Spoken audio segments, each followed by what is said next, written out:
Breaking news from France. A suspected Islamic extremist has fatally stabbed a married couple who were both police officers at their home to the northwest of Paris.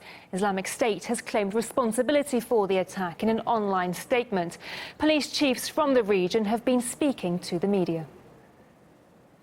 I have conveyed this terrible news to his colleagues who are devastated. This is an immense loss for all of us. His beautiful wife also served in the police force. We're all in shock.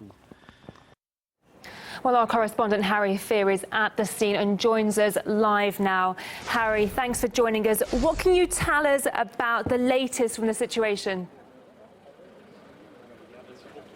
Well, the latest is there are now somewhat unconfirmed reports that the ISIL terror group has claimed responsibility for what happened here tonight.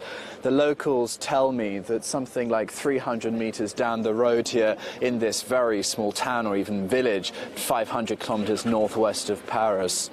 Well, can you talk us through what we know so far? Yeah, I'm having some difficulty hearing you there in the studio, but what we know so far is that around 7:30 p.m. local time, the attacker apparently stabbed the deputy commander of the local police department, killing apparently that police officer. He then proceeded to barricade himself in the home of the police officer, apparently a 40-year-old officer, and then that led to the specialist raid and other units of police coming here to the scene, creating this perimeter. I'm sorry, I can't hear you. Please continue, Harry. We can hear you fine. Please continue. OK, we're having some technical difficulties speaking with Harry there. This is Harry Fear reporting from the scene of the incident where a police officer and his wife have been fatally stabbed. We'll try to come back to you later, Harry. Thank you. Well, we can now cross live to Eric Margolis, who is a war correspondent and columnist, to find out more on the story.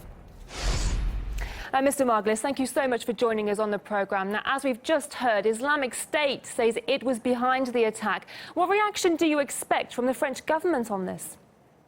Well, the French government is already extremely tense after the attacks in Paris and other cities, and its response was very clear to be seen with this attacker. He was shot down.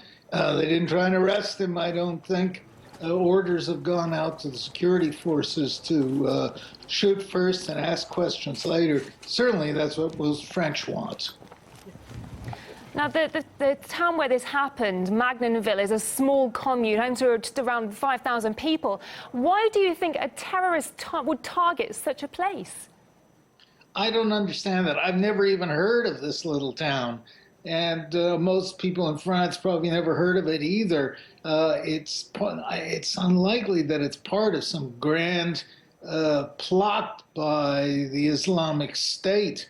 It's possible that it's just a local incident that was confined to this town. And it's also, we can't discount the fact that there are copycat attackers and killers in these things. And when they read about them, some mentally unstable person goes out and decides he's going to make an attack too. Nor can we discount that the Islamic State is claiming responsibility for these attacks for which it may have had nothing to do.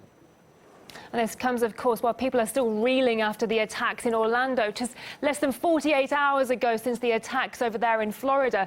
Do you think there's any connection between the two? Only as a copycat killer, where mentally unbalanced people see these things happening and decide they're going to do it. You know, there was another killing in Orlando yesterday. A young singer was shot by a fan who traveled all the way there to kill her, and was not called terrorism. It was, in fact, it's almost been forgotten after the killing of 50 people in the nightclub. Now, this comes as the Euro 2016, the European Football Championship, is ongoing in France, already plagued by security concerns. Do you think this adds to security concerns to the tournament? Well, there are. I'm sure the French and I would be concerned having hordes of drunken British hooligans going through the streets and breaking things and beating people up. I don't know why the French let them into France. These people are not civilized and should be banned from civilized countries.